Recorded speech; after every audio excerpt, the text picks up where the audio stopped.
Good morning friends, स्वागत आहे तुमचं आजच्या प्री मार्केट रिपोर्टमध्ये. तर मग चला सुरुवात करूयात आजच्या या प्री मार्केट रिपोर्टला आणि जाणून घेऊयात की आज आपल्या स्टॉक मार्केटमध्ये काय होऊ शकतं ते.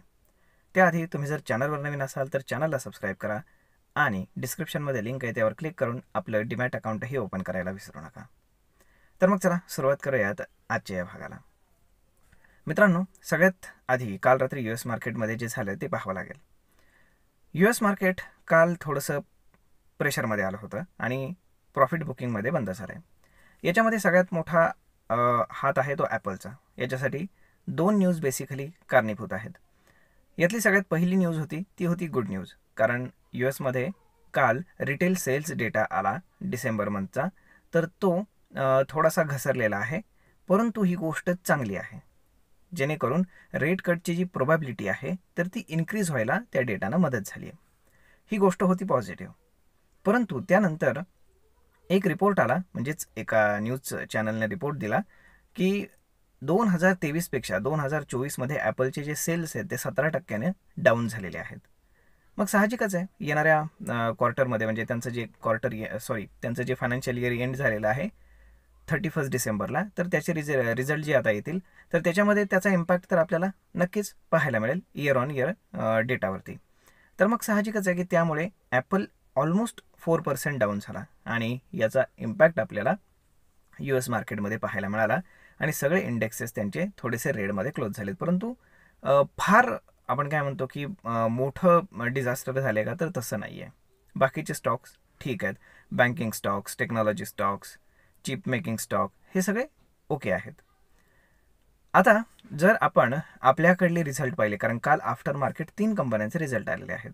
एक ॲक्सिस बँक, दुसरा इन्फोसिस आणि तिसरा रिलायन्स. तर तुम्हाला अगदी सिम्पल लँग्वेजमध्ये सांगतो की ॲक्सिसचा रिझल्ट हा ॲज एक्सपेक्टेड आलेला आहे, इन्फोसिसचा बेटर दॅन एक्सपेक्टेड आलेला आहे आणि रिलायन्सचा हा सुद्धा बेटर दॅन एक्सपेक्टेड आलेला आहे. परंतु या तिघांचेही आपण काय म्हणतो की मोमेंटम वेगवेगळे राहणार आहेत. त्याचं कारण असं की जरी इन्फोसिसचा रिझल्ट चांगला आलेला असला तरी जी काही मॅनेजमेंट कमेंट्री आहे त्यांनी त्यांचं गायडन्स जरी पुढच्या वर्षासाठी वाढवलेलं असलं तरीसुद्धा त्यांनी सांगितलं की येणारं जे क्वार्टर 4 आहे, म्हणजे आता चालू मार्चपर्यंतचं, तर ते थोडंसं कम्पेअर टू वीकर राहणार आहे हे त्यांनी सांगितलं. म्हणजेच काय की त्याचा इम्पॅक्ट आपल्याला आज स्टॉक प्राईजवरती पाहायला मिळेल आणि जो इन्फोसिसचा स्टॉक तुटला नव्हता तर तो आपल्याला खाली आलेला पाहायला मिळेल, कारण इन्फोसिसचा ADR जो आहे तो US मार्केटमध्ये ऑलमोस्ट 2.25% डाऊन आहे. म्हणजे त्याचं जर आपण आर्बिट्राज पाहिलं तर 2%च्या आसपास तरी आज इन्फोसिस डाऊन होईल. त्यानंतर आपण जर ॲक्सिस बँक पाहिलं तर ॲक्सिस बँकचा रिझल्ट जो आहे तो ॲज एक्सपेक्टेड आलेला आहे, परंतु तरीसुद्धा ॲक्सिस बँकमध्ये आपल्याला थोडा का होईना प्रॉब्लेम नक्कीच पाहायला मिळणार आहे.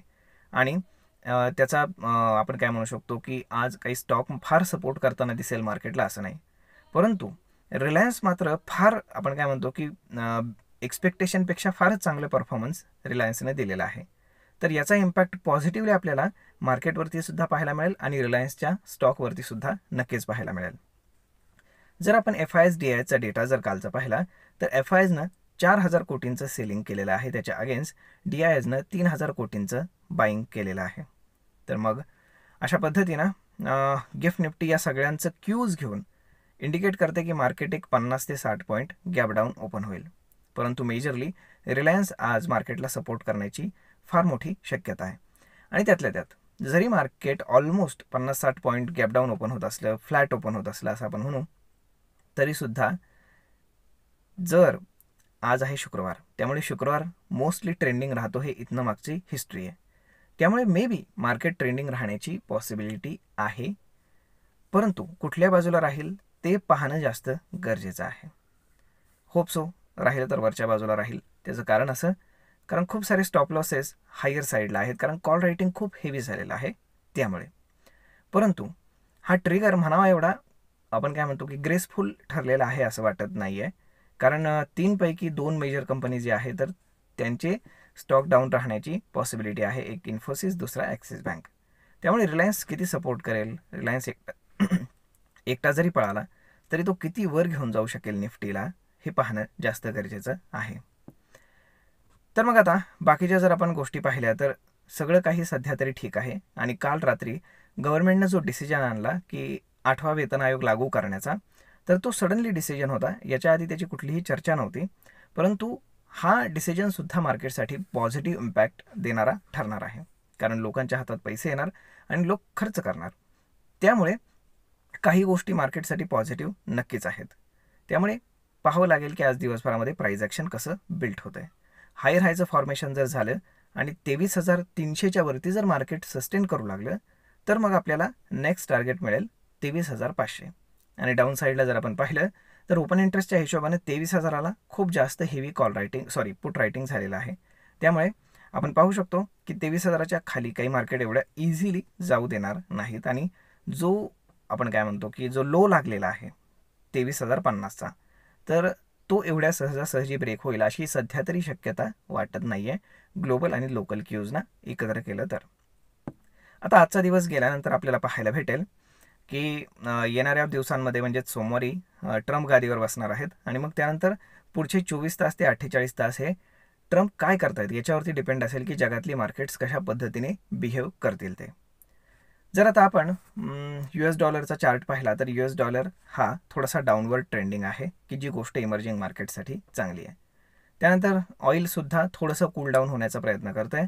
आणि USD INRचा जो चार्ट आहे तर तो डाऊन साईडला ट्रेंडिंग आहे थोडासा, म्हणजे रिट्रेस करतो आहे असं आपण म्हणू शकतो. म्हणजेच काय, एकंदर जर आपण टेक्निकल डेटा पाहिला तर तो मार्केटला सपोर्ट करणाऱ्यातला आहे. तर मग अशा पद्धतीनं आज स्टॉक स्पेसिफिक तर फार काही नाही आहे. आणि जे काही मेजर कंपन्यांचे रिझल्ट यायचे होते तर ते आलेले आहेत. त्याचा इम्पॅक्ट आपल्याला 9 नंतर पाहायला मिळेल. तर मग पाहूयात की आज दिवसभरामध्ये काय घडतंय. आय होप सगळं काही व्यवस्थित व्हावं. तर मग मित्रांनो, हा व्हिडिओ ही माहिती नक्कीच तुम्हाला ट्रेड आणि इन्व्हेस्टमेंट करण्यासाठी उपयोगी पडत असेल. जर तुम्हाला हा व्हिडिओ आवडला असेल तर आपल्या जवळच्या मित्रमंडळींसोबत देखील हा व्हिडिओ तुम्ही शेअर करायला विसरू नका. धन्यवाद.